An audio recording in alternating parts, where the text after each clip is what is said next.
আসসালামু আলাইকুম রাহমাতুল্লাহি ওয়া বারাকাতু। প্রিয় ভাই ও বোনেরা, আজ আপনাদের মাঝে নতুন একটা ভিডিও নিয়ে হাজির হয়েছি। প্রিয় বন্ধুরা, আজ আমরা জানব ইতিমধ্যে প্রকাশ পেয়েছে যেসব কিয়ামতের আলামত। কিয়ামত হবে এই বিষয়ে কোনো সন্দেহের অবকাশ নেই, তবে তা কখন হবে তা আল্লাহ ছাড়া কেউ জানে না। এমনকি মহানবী হযরত মুহাম্মদ সাল্লাল্লাহু আলাইহি ওয়াসাল্লাম জানতেন না কিয়ামতের সময়, তবে তিনি কিছু আলামতের কথা বলেছেন।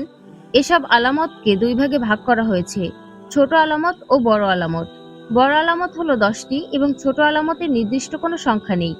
ছোট আলামতের বেশ কিছু ইতিমধ্যে প্রকাশ পেয়েছে, তা নিয়ে আজকের এই আলোচনা। মহানবী সাল্লাল্লাহু আলাইহি ওয়াসাল্লাম বলেছেন, কিয়ামতের অন্যতম আলামত হচ্ছে তার মৃত্যু। অর্থাৎ মহানবী সাল্লাল্লাহু আলাইহি ওয়াসাল্লামের মৃত্যু থেকেই কিয়ামতের আলামত শুরু হয়ে গেছে বলা যায়। এটি ছিল আলামতের শুরু। আরও একটা আলামতের কথা মহানবী সাল্লাল্লাহু আলাইহি ওয়াসাল্লাম বলেছেন, কিয়ামতের আগে তোমরা দেখবে খলিফায়ের বেদুইনরা একে অন্যের সাথে প্রতিযোগিতা করে কে কত বড় ইমারত তৈরি করতে পারে। অর্থাৎ 70 থেকে 100 বছর আগেও যে আরবরা অর্থকষ্টে ছিল, তারা এখন পৃথিবীর সবচেয়ে বড় বড় দালান তৈরি করছে, যার উদাহরণ হলো দুবাইয়ের বুর্জ খলিফা।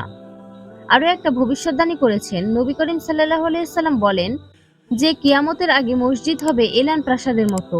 যদিও মহানবী সাল্লাল্লাহু আলাইহি সাল্লামের নির্দেশনা ছিল মসজিদ হবে সাধারণ, কিন্তু এখন আমাদের আশেপাশে মসজিদগুলোর দিকে তাকালে দেখা যাবে মার্বেল, পাথর, দামি কার্পেট, ঝাড়বাতি কি নেই সেখানে, একদম রাজপ্রাসাদের মতো।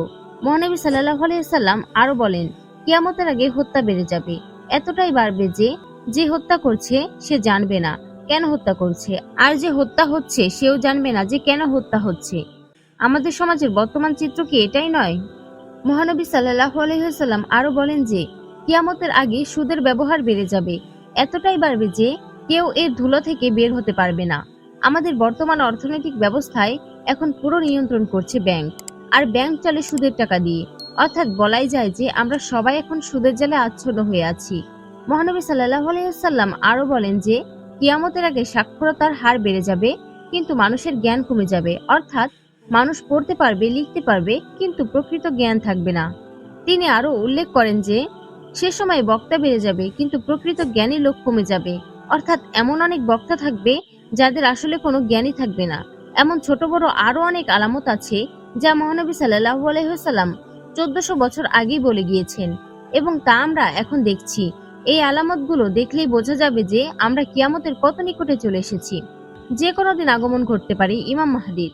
এরপর থেকে শুরু হয়ে যাবে বড় আলামত, যেমন দাজ্জালের আগমন, ঈসা আলাইহিস সালামের আগমন, ইয়াজুজ মাজুজ, 3টি ভয়াবহ ভূমিকম্প, ধোঁয়া অগ্নিকুণ্ড, এক পশুর আগমন, আর পশ্চিম দিক থেকে সূর্যোদয়।